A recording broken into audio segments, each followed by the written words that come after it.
Pour la zone de dessin, j'ai ouvert un fichier avec une surface 3D. Donc la sélection, comme d'habitude dans AutoCAD, se fait par le clic gauche. Vous avez la possibilité de faire un clic droit donc, pour avoir les outils de modification AEC. Ça, c'est les options supplémentaires que vous aurez par rapport à Civil 3D. Lorsque je sélectionne un objet, je vais avoir un ruban dédié à ma surface, à mon objet AEC. Donc, dans la mesure où c'est un objet AEC, j'ai un ruban dédié. Ici, pour la surface, j'ai un ruban surface triangulée avec toutes les options qui sont disponibles pour cette surface, pour l'améliorer, la modifier ou faire quelques opérations dessus. J'ai aussi en clic droit des propriétés de la surface ou modifier le style de la surface par exemple. Donc je vais avoir aussi en clic droit des menus contextuels propres à l'objet sélectionné et propres à Civil 3D. Concernant toujours l'environnement, vu que je suis dans le clic droit, j'ai aussi une fonctionnalité de visualiseur d'objets, ce qui me permet ici d'ouvrir une fenêtre supplémentaire qui est beaucoup plus légère que l'environnement AutoCAD.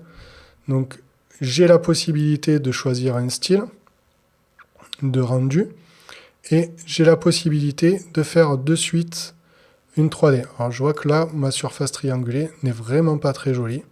Il faudra la reprendre. Donc en tout cas, on voit de suite l'altimétrie et on voit de suite les informations sur la 3D. Donc on a la possibilité de choisir le rendu, l'aperçu, et de choisir directement des isométries et de se balader directement avec le clic gauche en orbite 3D. Depuis cet environnement-là, je peux gérer la focale de l'objectif et enregistrer la vue que j'ai prise. Donc ça permet de façon plus rapide de gérer un orbite 3D plutôt que de le faire dans AutoCAD, ce qui risque d'être quand même beaucoup plus compliqué. On reste quand même sur l'environnement AutoCAD, donc il faut être prudent avec les orbites 3D sur des surfaces, sur du projet 3D. Il vaut mieux passer par le visualiseur d'objets. Et en plus, le visualiseur d'objets filtre les informations que l'on sélectionne. Toujours pareil après, avec votre molette du milieu, en restant appuyé, vous faites votre pan. Donc, clic gauche, clic droit. On est vraiment dans un environnement AutoCAD avec les fonctionnalités d'AutoCAD. Ici, j'aime bien ces raccourcis pour visualiser peut-être une ISO 3D ou vous remettre directement en vue en plan ici. Donc tout cela, depuis les options d'AutoCAD, c'est facile de reparamétrer toutes ces choses-là. D'ailleurs, je m'arrête là. Dans l'environnement de travail ici, il y a déjà la fenêtre outils et la palette outils qui prennent quand même un énorme espace sur l'environnement de travail. D'ailleurs, la palette outils, on va s'en servir assez rarement et surtout pour tout ce qui va être profil en travers. Donc, et pour les liens avec certains forums, blogs, etc. Donc, de fait, c'est quand même pas la palette qui est le plus utilisée. Donc, ce que je peux vous proposer, c'est de la détacher en cliquer glisser, clic gauche, on maintient le clic gauche et on peut la décaler. Et en faisant un clic droit sur cette zone ici, ce bandeau là gris, vous pouvez faire ancrage à droite, ce qui permet de conserver la palette toujours accessible, mais de pouvoir l'afficher que lorsque vous en avez besoin. De même, pour les palettes de propriétés de calque, et si je fais un CTRL 1 pour la palette des propriétés, eh bien, vous pouvez autoriser l'ancrage directement en clic droit depuis ici, et ensuite faire ancrage à gauche. On va faire pareil pour ici, autoriser ancrage, reclic droit, ancrage à gauche, ce qui permet d'organiser ici la palette des propriétés et la palette des propriétés de calque. Donc ainsi, je pourrai afficher ces palettes que lorsque j'en ai besoin, et de fait, ça prend quand même beaucoup moins d'espace sur l'espace de travail. La fenêtre outil, j'aurais tendance à la laisser ouverte parce que c'est vraiment le cœur de travail de Civil 3D. Donc c'est là où on va voir tous nos raccourcis, toutes les surfaces, tous les projets qui ont été générés, nos axes. Donc on a tendance à quand même avoir plus besoin de la conserver. Beaucoup ont 2 écrans aujourd'hui et préfèrent avoir les palettes sur le 2e écran, ce qui est quand même aussi limitant.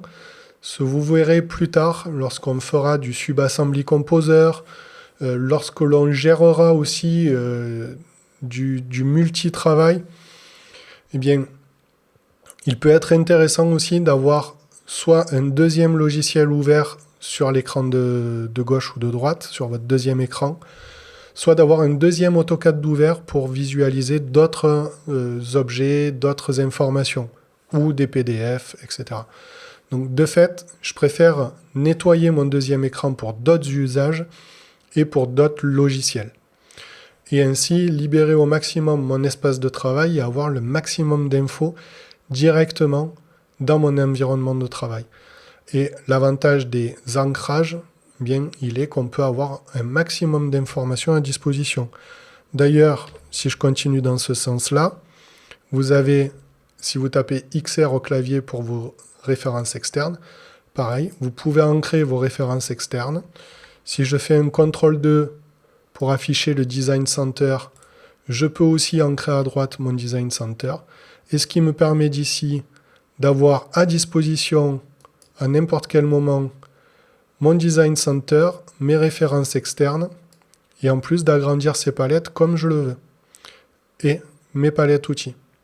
Et de l'autre côté, mes palettes de calque et mes palettes de propriété. Autre chose qui peut être intéressante, c'est si vous tapez au clavier dans votre zone de ligne de commande QP mode, vous validez la variable à 1. Alors il ne s'est rien passé de spécial, mais vous allez voir, lorsque je sélectionne une entité, eh bien j'ai ce que l'on appelle une palette des propriétés rapides. Si je fais un clic droit dans la zone ici ou de ce côté-là, j'ai la possibilité de choisir un mode d'emplacement soit par rapport au curseur, soit en statique.